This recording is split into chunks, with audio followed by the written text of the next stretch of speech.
Okay, so I have this design here that I'm working with. I feel like it's a little tricky to see the design here. You guys will see it a little bit better on the computer screen.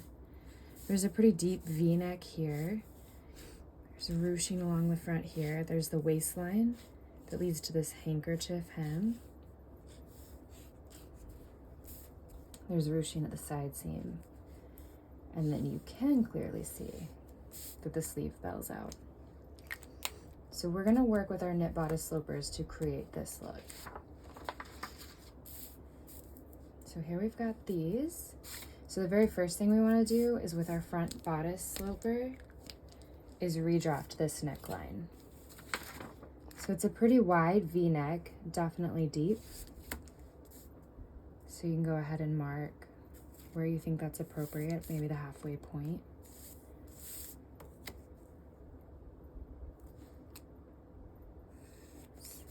A bit of a rounded V too. So now this will just cut that off and that'll be trash. The next thing is to remember that these bodice slopers, it does end at the true waistline, but I'm gonna pick it up just a smidge still.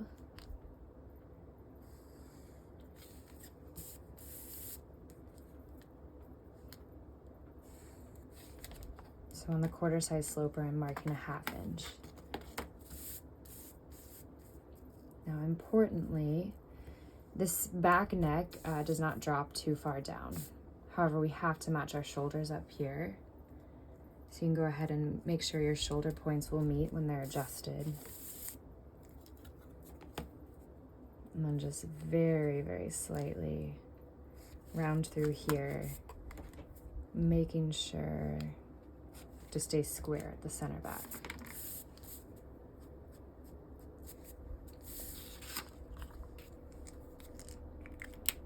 Okay, I'm just gonna cut this away because we don't need this at all anymore. So again, that's just reshaping the neck, knocking off a little length from the waist.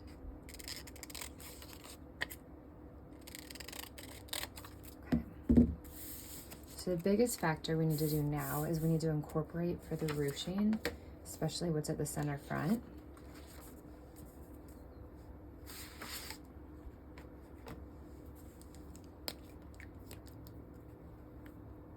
So I'm gonna start, bicep is typically on a normal size standard about 1 inch. I'm sorry, chest is about 1 inch down, bicep is too, but your chest is about 1 inch down from the underarm. You can see that actually where the apex lands. So that's where I'm gonna begin a slash and spread method.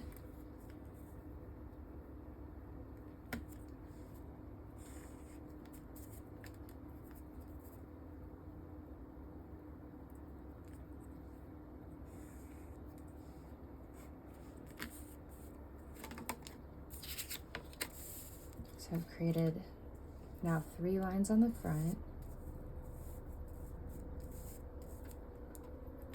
I'm gonna keep my back even, so I'm just gonna go ahead and mark at side seam where I wanna split that. And then keeping your lines perpendicular to your center back, you can mark these lines across.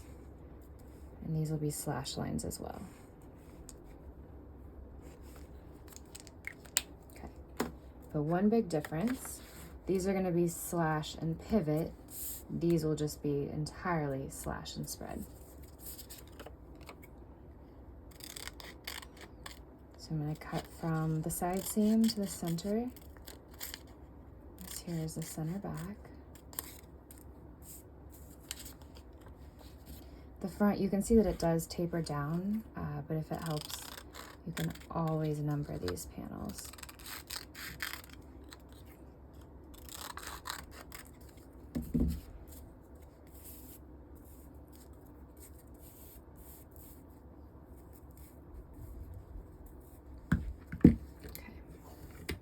So I'm going to start with my front just very quickly. I want my ratio here to be 2 to 1. So for as wide as my panels are, that's what I want that spacing to be.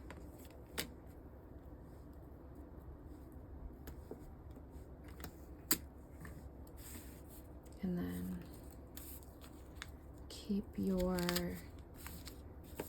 that center front grain line lined up too. Kind of snuck out on me. There we go.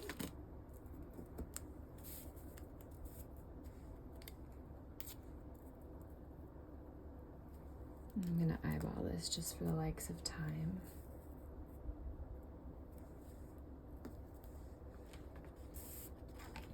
So the back body, I don't want to add any gathering into the center back. Just, we don't need it. But there definitely is gathering at the side body.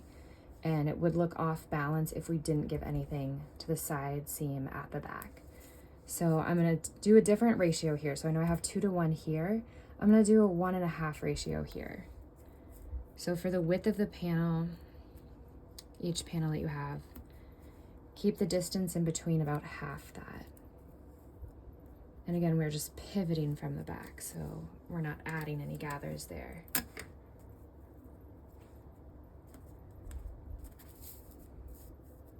Okay, so there's our now back body and front body.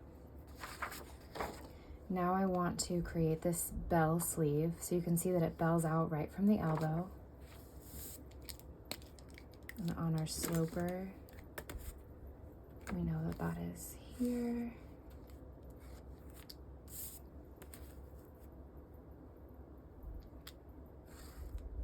And I like keeping my sleeve divided in 4 parts here. So this line is just directly with center. It leads up to the sleeve cap. And I've got a spacing, not quite 5/8 inch, but just about.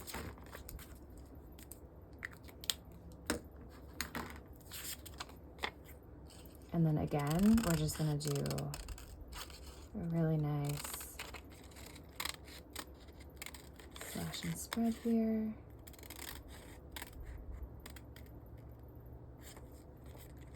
And this is gonna get a little tricky. I'm gonna go ahead and label these 1, 2, 3, and 4. Because it is most helpful. I'm gonna have to kind of detach these. I'm gonna have to detach them. So I'm creating, again, just kind of like these pivot points that I can flare from. So you want to like cut up to the line, again, not through, and then I'm going to cut over,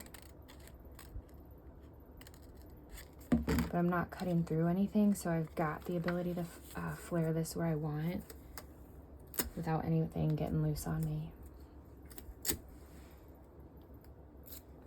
Okay.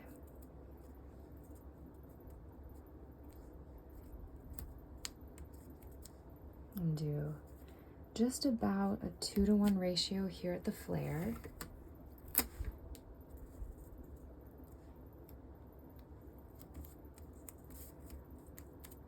Doesn't need to be anything very crazy to get that bell shape.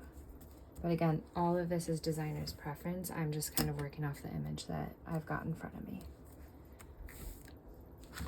So then this is as simple as just tracing around the perimeter that we have just created with our methods.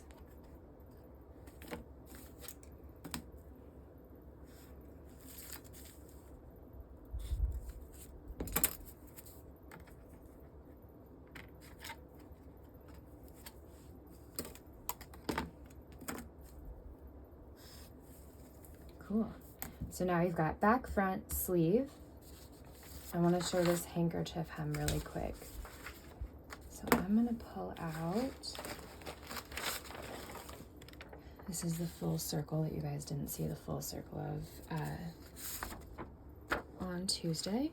But I want to show this because this handkerchief is actually, like this peplum is truly a circle skirt in definition because it's going to be this circle around the waist.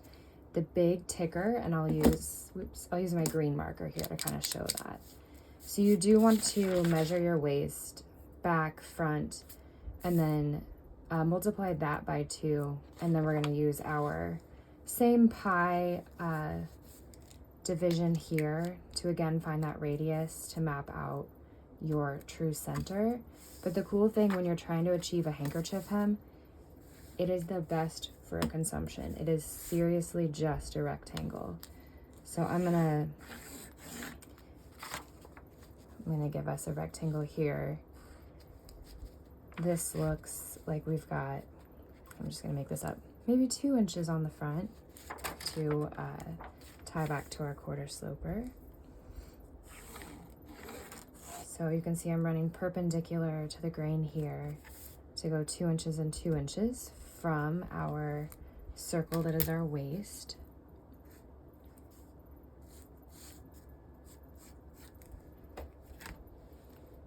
And then let's say I want 3 inches to extend from this side seam, or from your side seam.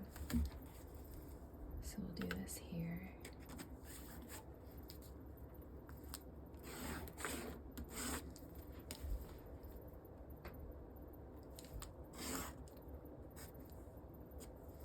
Cool. And if your fabric allows it, you can just simply cut one, you know, with your waist shape in here. Otherwise, it is absolutely always something that can be divided. I always like to start by dividing at side seams, only adding a seam to center back and center front if truly necessary. But that completes this piece. So I've made the PDF for you guys to follow along with too, and that'll kind of talk through seam allowances. This image is a little bit hard to see, I think, on camera. These are just rolled hems on a serger, and they've got the cabbage leaf finish. So I very, very slightly add any seam allowance into this, because, I mean, really, you're not going to shave anything off but 1/8 of an inch tops. So anyway, that is the demo for this, and yeah, holler if you have questions.